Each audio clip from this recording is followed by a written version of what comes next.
माण बसा को नहीं द्वंद्व केबे बसाइबे माण हाथ में अच्छी आ दुईटी गुरुवार जेमिति कि नवेम्बर 27 आ डिसेम्बर 4 तारिख तेबे आपण मैंने जानी प्रत्येक वर्ष मार्गशीर मास गुरुवार माण बसाई था समस्ते कारण ए दिन को अत्यंत शुभ बोली मना जाए महालक्ष्मी को यही समय स्मरण करा जाए बा माण बसा जाए किंतु एथर जेहेतु तीनोटी गुरुवार ऑलरेडी जाई सारी किंतु हाथ में आउ दुईटी गुरुवार रही जमती कि मु पूर्व कही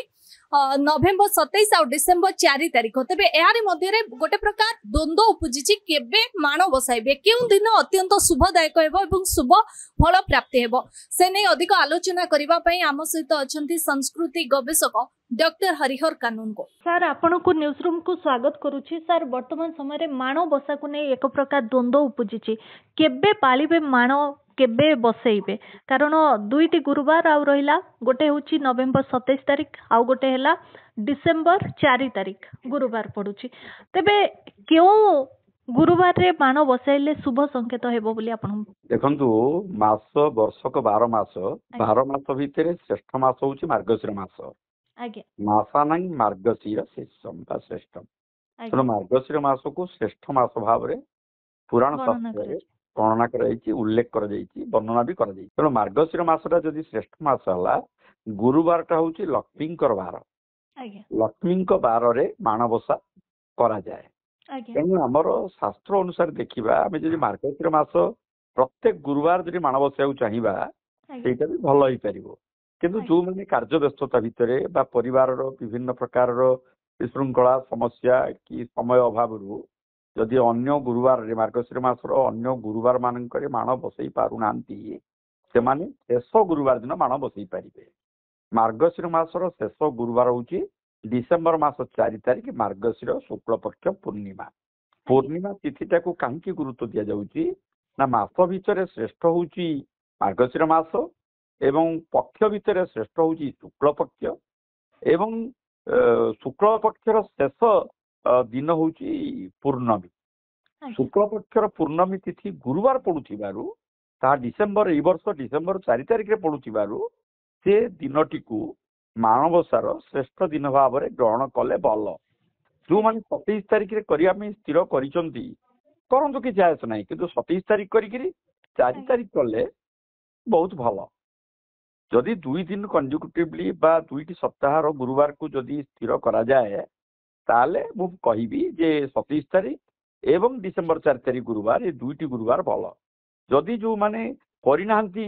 27 तारिख तो हेइने आज तो हला सोमवार गुरुवार जाऊ 2 दिन अच्छी मझिरे ताले से माने डिसेम्बर मास 4 तारिख मार्गशीर शुक्ल पूर्णिमा तिथि रे माण बसैले तांकर मनस्कामना पूर्ण हबो धन धान्य रे परिपूर्ण हबो भगवान माँ जगज्जननी कृपामयी लक्ष्मी ठाकुराणी कृपा आशीर्वाद पाई परिबे गोटे कथा पचारि 27 ना 4 तारिख कोटा अत्यंत शुभ फलप्रद अत्यंत शुभ फल हूँ डिसेम्बर 4 तारिख गुरुवार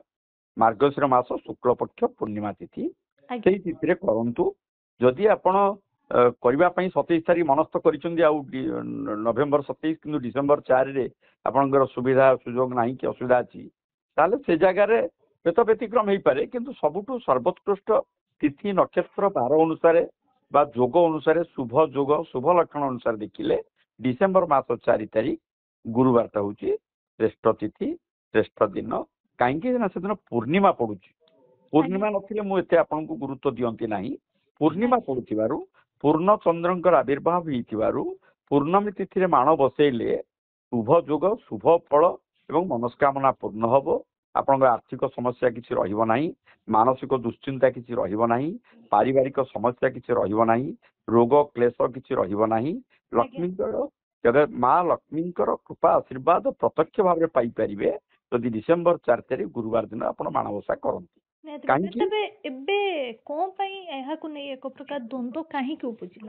शुणु कथा हूँ तिथि बार नक्षत्र आपंकर जेतेबेले प्रत्येक दिन खेया रहुची जदि से जोगटी से जो प्रथम गुरुवार को बहुत लोक ग्रहण करूना जेहेतु जो मामुघर जो रही नियाली माधव दुर्गा माधव से माधव पीठटा हूँ मामुघर कहीं ना दुर्गा माधव लक्ष्मी स्वरूप निजर जन्मस्थान बोलिकी आमर पुराण शास्त्र कहुई ସେଇଥିପାଇଁ ଦୁର୍ଗା ମାଧବ ପୀଠ ନିଆଳିକୁ ଗୁରୁତ୍ୱ ଦିଆହେଇଛି। ତାଙ୍କର ସେ ଗୁରୁବାର ପରେ ତାଙ୍କର ଆସିଲା ମାମୁଁ ଘରୁ ଅଷ୍ଟମୀ ବାର, ତେଣୁ ମାମୁଁ ଘରୁ ଯେତେବେଳେ ଆସୁଛି ତା ପର ଗୁରୁବାରଠୁ ଗଣା ହଉଛି, ପ୍ରଥମ ଗୁରୁବାର ଗଣା ଯାଉ ନାହିଁ। ଯଦି ପ୍ରଥମ ଗୁରୁବାର ଯଦି ଆପଣମାନେ କେହି ମାଣ ବସିବାକୁ ଚାହିଁବେ, ଯଦି ଏ ବର୍ଷ 2025 ମାର୍ଗଶିର ମାସରେ ଯଦି 5ଟା ଗୁରୁବାର ପଡୁଛି, ଯଦି 5ଟି ଗୁରୁବାରରେ ଆପଣ ଯଦି ମାଣ ବସେଇବେ କିଛି ଭୁଲ ହବ ନାହିଁ। ଅଧିକନ୍ତୁ ନ ଦୋଷାୟ, କେହି କହିବେ ନାହିଁ ଯେ ଆପଣ କାହିଁକି 5 ପାଳି ମାଣ ବସେଇଲା। ମୋର ତ ମନେ ଅଛି ଆମର ଛୁଆବେଳେ ମୋ ବୋଉ 5 ପାଳି ମାଣ ବସାଏ। 4 ପାଳି ପଡିଲେ ଗୁରୁବାର 4 ପାଳି ବସେଇବ, 5 ପାଳି ପଡିଲେ ବି 5 ପାଳି ବସେଇବ। ତେଣୁ ସେମିତି କିଛି ନାହିଁ ଯେ 5 ପାଳି କରିବନି 4 ପାଳି କରିବ, ବା 4 ପାଳି କରିବନି 5 ପାଳି କରିବ, କି ସବୁଠୁ ଗୋଟିଏ ପାଳି କରିବ ଆଉ କିଛି କରିବ ନାହିଁ। ଏଗୁଡ଼ା ସବୁ ଭ୍ରାନ୍ତ ଧାରଣା, ଭୁଲ ଧାରଣା। ଲକ୍ଷ୍ମୀଙ୍କୁ ପ୍ରତ୍ୟେକ ଗୁରୁବାରରେ ଆବାହନ କଲେ ତାଙ୍କର କୃପା ଆଶୀର୍ବାଦ ମିଳିବ। ଲକ୍ଷ୍ମୀ ହେଉଛନ୍ତି ସ୍ୱୟଂ ଜଗତଜନନୀ କୃପାମୟୀ ମା। ତାଙ୍କର କୃପା ଆଶୀର୍ବାଦ ରହିଲେ ଘର ଧନଧାନ୍ୟରେ ପରିପୂର୍ଣ୍ଣ ହେଇଯିବ। ତ ଏଇଠି ଗୋଟେ କଥା ପଚାରିବାକୁ ଚାହିଁବେ, ଆମେ ସାଧାରଣତଃ ଦେଖିଥାଉ ଯେ ମାର୍ଗଶିର ମାସରେ ମାଣ ବସା ଯାଇଥାଏ, ଅନ୍ୟ ମାସରେ କାହିଁକି ମାଣ ବସା ଯାଇ ନଥାଏ, ଏହାର କାରଣ କଣ? ମାର୍ଗଶିର ମାସ ହଉଛି ମା ଲକ୍ଷ୍ମୀଙ୍କର ମାସ ଏବଂ ଆମର ଭଗବାନ ଲୀଳାମୟ ଭଗବାନ କୃଷ୍ଣଚନ୍ଦ୍ର କହିଛନ୍ତି ଯେ ମାର୍ଗଶିର ମାସ ହଉଛି ମୋର ମାସ, ମାସ ଭିତରେ ଶ୍ରେଷ୍ଠ ମାସ ହଉଛି ମାର୍ଗଶିର ମାସ। ଲକ୍ଷ୍ମୀ ହଉଛନ୍ତି ଶ୍ରେଷ୍ଠ, ଲକ୍ଷ୍ମୀ ହଉଛନ୍ତି ଠାକୁରାଣୀ। ମାନେ ପ୍ରତ୍ୟେକ କଳିଯୁଗରେ ପ୍ରତ୍ୟେକ ମଣିଷ ପାଇଁ ମାନେ ଲକ୍ଷ୍ମୀଙ୍କୁ ଆବାହନ କରିବା, ଆରାଧନା କରିବା ହଉଛି ଗୋଟେ ପୁଣ୍ୟ କାମ। ତେଣୁ ମାର୍ଗଶିର ମାସ ଶ୍ରେଷ୍ଠ ମାସ ହେଇଥିବାରୁ, ଯେମିତି କାର୍ତ୍ତିକ ମାସ ଗୋଟେ ଧର୍ମ ମାସ, ମାର୍ଗଶିର ମାସଟା ପୁରାଟା ହଉଛି ଲକ୍ଷ୍ମୀଙ୍କର ମାସ। ତେଣୁ ମାର୍ଗଶିର ମାସକୁ ଲକ୍ଷ୍ମୀ ଠାକୁରାଣୀଙ୍କର ମାସ ରୂପେ ପରିଗଣନା କରାଯାଉଥିବାରୁ ପ୍ରତ୍ୟେକ ଗୁରୁବାରକୁ, କୃଷ୍ଣପକ୍ଷ ଗୁରୁବାର କିମ୍ବା ଶୁକ୍ଳପକ୍ଷ ଗୁରୁବାର, ଏ ଯୋଉ 4ଟି କିମ୍ବା 5ଟି ଗୁରୁବାର ପଡୁଛି, ଏ ଗୁରୁବାରରେ ମାଣ ବସେଇଲେ ଆପଣଙ୍କର ପ୍ରକୃଷ୍ଟ ଫଳ ମିଳିବ, ଅଭୀଷ୍ଟ ମନସ୍କାମନା ପୂରଣ ହବ, ଦୁଃଖ ଦାରିଦ୍ର୍ୟ ଭଞ୍ଜନ ହବ, ସୁଖ ଶାନ୍ତି ସୌଭାଗ୍ୟ ମିଳିବ ଏବଂ ପରିବାରଟା ବୈକୁଣ୍ଠରେ ପରିଣତ ହେଇପାରିବ। ସେଇଥିପାଇଁ ଶାସ୍ତ୍ରରେ କୁହାଯାଇଛି ବୈକୁଣ୍ଠ ସମାନ ଅଟେ ସେଇ ଘର, ପରସ୍ପର ସ୍ନେହ ଜହିଁ ଥାଏ ନିରନ୍ତର। କଳିଯୁଗରେ ଲୋକଙ୍କ ପାଖରେ ଅର୍ଥ କ୍ଷମତା ପ୍ରତିପତ୍ତି ଅଛି, କିନ୍ତୁ ରାତିରେ ଶୋଇପାରୁନାହାନ୍ତି, କଷ୍ଟରେ ରହୁଛନ୍ତି, କାହା ସାଙ୍ଗରେ କାହାର ସମ୍ପର୍କ ରହୁନାହିଁ। ତେଣୁ ଆକୁ ମିଳାମିଶା କରିଦେଇ ପାରିବେ ଜଗତଜନନୀ କୃପାମୟୀ ମା ଲକ୍ଷ୍ମୀ ଠାକୁରାଣୀ। ତେଣୁ ମାର୍ଗଶିର ମାସରେ ସମସ୍ତେ ଲକ୍ଷ୍ମୀଙ୍କ ଉଦ୍ଦେଶ୍ୟରେ ମାଣ ବସାନ୍ତୁ। ମାଣ ହଉଛି ଆପଣଙ୍କର ଖଟୁଲି। ମାଣରେ ଯୋଉ ଶୁକ୍ଳ ଧାନ ଦିଆଯାଏ, ବହୁ ବେଶରେ ସଜ୍ଜିତ କରିକିରି ଯେତେବେଳେ